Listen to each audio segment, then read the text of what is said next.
My name's Paul Barrett. I'm a Transition Support Officer for the Royal Marines Association, the Royal Marines Charity. I served in the Royal Marines for 21 years before I was medically discharged for injuries sustained whilst in combat in Afghanistan. Predominantly I served as a mountain leader in 4-5 Commando for several years. I joined the Corps in 1994 and whilst in training I was injured. There's a theme to this. I was back troops in training. I eventually passed out 12 months to the day prior to joining up. Throughout my time in the Corps, sport has played a big impact. Has had a big impact in my life, where I can say that one of the most precious moments of my life happened in June 2008, prior to deploying to Afghanistan, where I was captain of the 4-5 Royal Marines football team, and we won the Navy Cup final down in Portsmouth. That's one aspect of the career.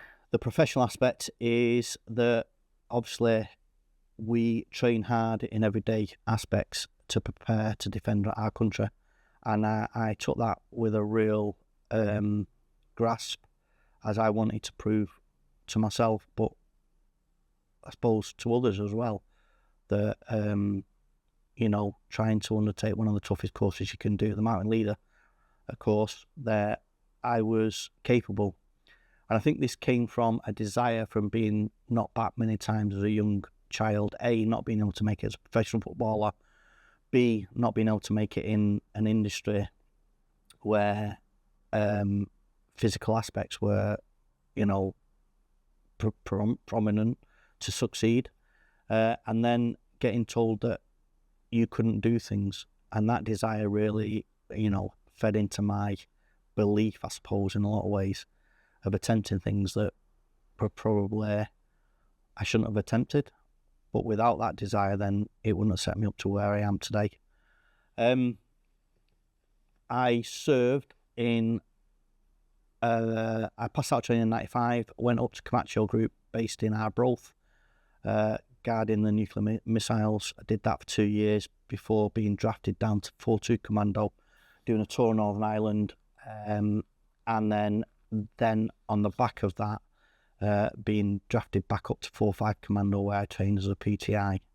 In 2001, my life changed, where I was married and had my first child, which had a massive impact on my perceptions of military life, but also family life.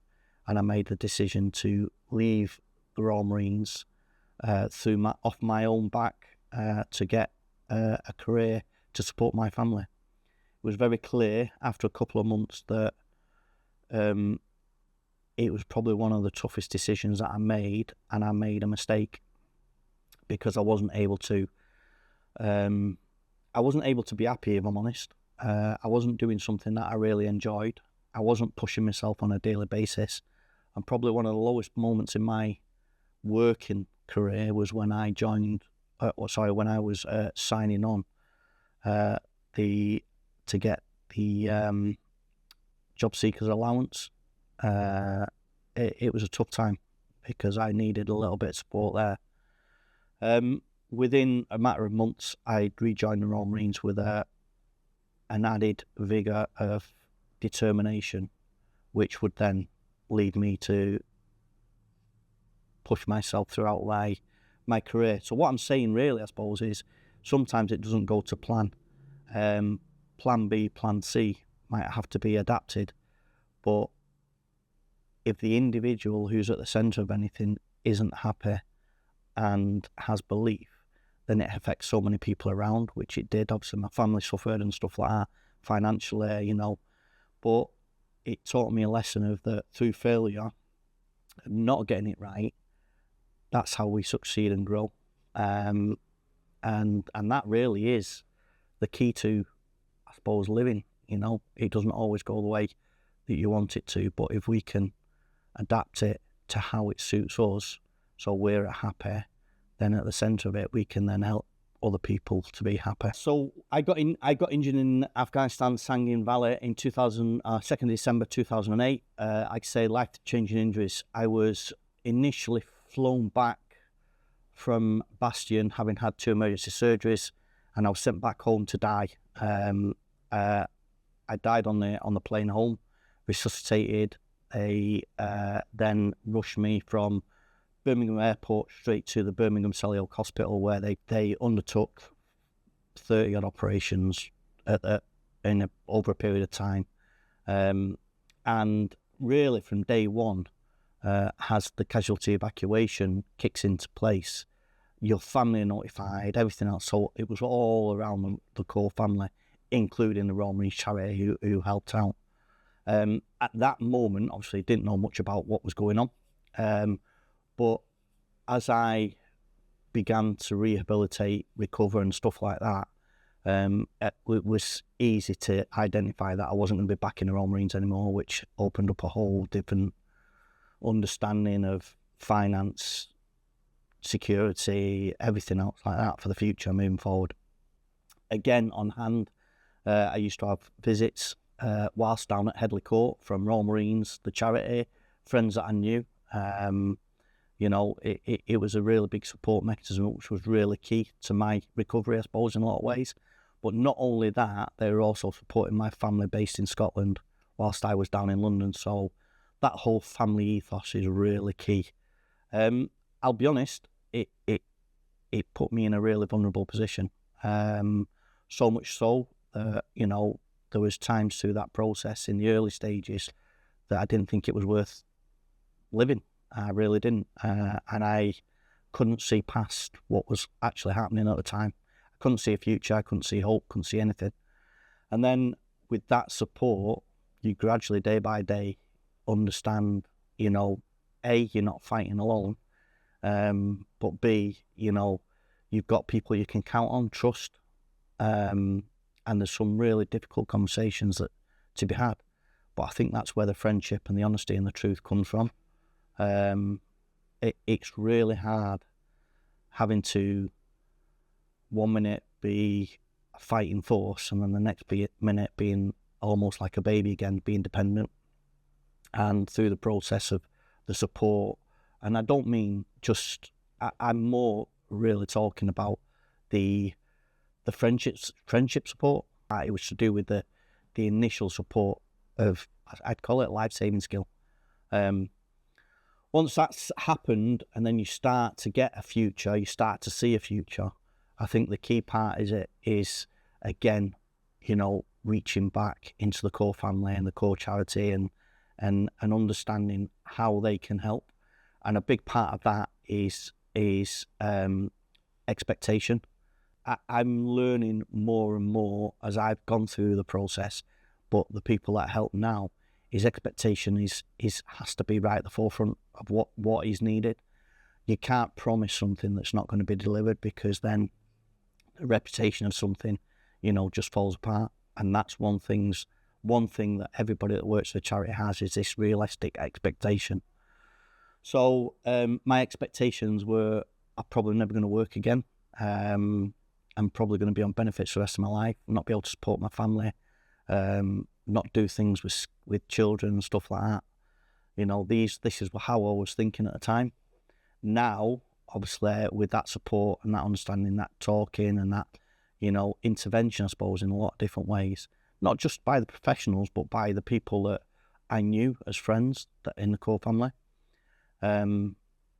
we eliminated them hurdles. I say we because it wasn't just me. I was the one that was in the centre of the stage, but it involved a lot of to-ing and fro-ing, up and down. After the injury, you go through these stages where things are going fine, and it can be like 3 steps forward, and then all of a sudden something comes and knocks you 4 steps back sometimes, and other times it's small things like a little injury or something that could be, major as it is at the moment, but the physical aspects are also different to the mental aspects.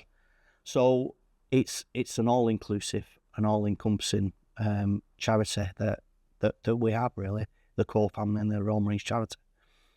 I think for me, the major parts were understanding about adaptations to the house, to the home living, to becoming independent again.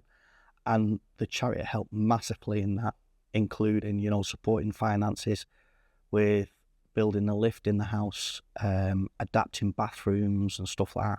So I wasn't reliant on my family, because that took a big strain. And if I'm honest, being a Royal Marine, you learn to do things, you improvise, you adapt, you overcome. And I couldn't see any of that. And they helped me, as well as the financial aspects, to do that. Moving forward, obviously, as I say, these steps grow and grow. I was always a competitive person. I always wanted to strive to be at the front, to be the fittest, strongest, probably in a lot of ways. And that intrinsic belief still remained inside. And that's what I wanted to do. I wanted to compete in different things. So the Royal Marine Charity, again, through the support and through pushing me and training through the rehabilitation, provided me opportunity to go over to the States to compete in the in the Wounded Warrior Games, go over to Israel, compete in the Veterans Games, and then there was opportunities to compete in the Victors, but I didn't take that up just purely for commitment to my own, because some things, priorities take precedence, and family was a big priority at the time. No regrets. Loved every little part of everything. And once you start building these small goals, and once, and this is the crucial part of it, it's not just about the needs of the individual at that moment in time might be greater than what even they think. And that's exactly what this story was for me. It was, my needs was I wasn't going to live because I'd totally changed. I didn't have hope. I didn't have a future, to understanding and accepting who I am, how I can adapt and improve my life, but also my family's life. And that's what the charity has given me in a lot of ways. And not only that, they've not just supported me, which is really important, they've supported the whole family, because there's two different perceptions here. One, the person that's going through it, but also the person that's living it with the person that's going through it, and that's really important. So that family ethos really shone, and I think that's what the charity have done amazingly well. It's the holistic of everything that's going on, and there's some great people that work for the charity that are colleagues now, and proud to call them friends in a lot of ways. I think one thing that's common with us all is we have that desire to support and help those that are going through something that's could be traumatic, that is traumatic at the time, and it's the bigger picture that they can see. The strapline is once a Marine, always a Marine, lifelong support through life support, and it's important. But again, going back to understanding what does that mean, it means about being supported through a difficult stage to a stage where you're self-sufficient, self-reliant, to be able to live the rest of your life with the people around you that you love, not dependent on one charity or one individual that has given you support in the past, but to be individual again and to be your own person. So yeah, it's as I say, the pillars that we have in the charity are very, very appreciative of, because we have the employment education team, we have the addictions support team, we have the mental health support team, we have the armed forces compensation and warfare pensions team, and we have the grants and benevolence team, as well as the transition support. And on top of that, through the RMA branches, we have volunteers that can befriend and go out to support those isolated Royal Marine family members. So yeah, it's a big learning curve. Every day is different. Every case is unique. And I think for me, we have challenges no matter who we are, what ability we have. We'll always have challenges, both physically and mentally. I really like the essence of how the team come together and support one another for the benefit of the individual that is in need of that support. And there's never anything that's too big for the charity to support on. So I think there's as with anything, nothing is ever perfect, and there's always room for improvement. How we do that is exactly how we live our life.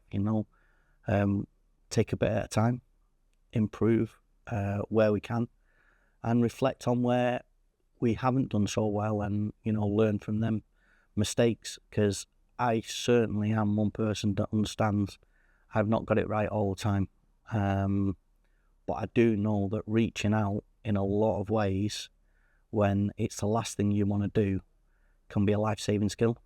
We were taught, obviously, in the Royal Marines, how to look after ourselves, but also how to look after each other. And I think that is where the strap line really falls into place. Once a Marine, always a Marine. We're there to look after each other, no matter what. And I think the only advice I really would actually give anybody that is in a difficult situation is, if you don't ask, you never know. And by taking action on not asking, you don't just lose out for yourself, you lose out for many other people that are in that circle of trust that you have, and create so many more questions. Life is precious, life's a journey, and it's not always rosy, but we do have the power of choice, I think, and that is key to who we are as an identity.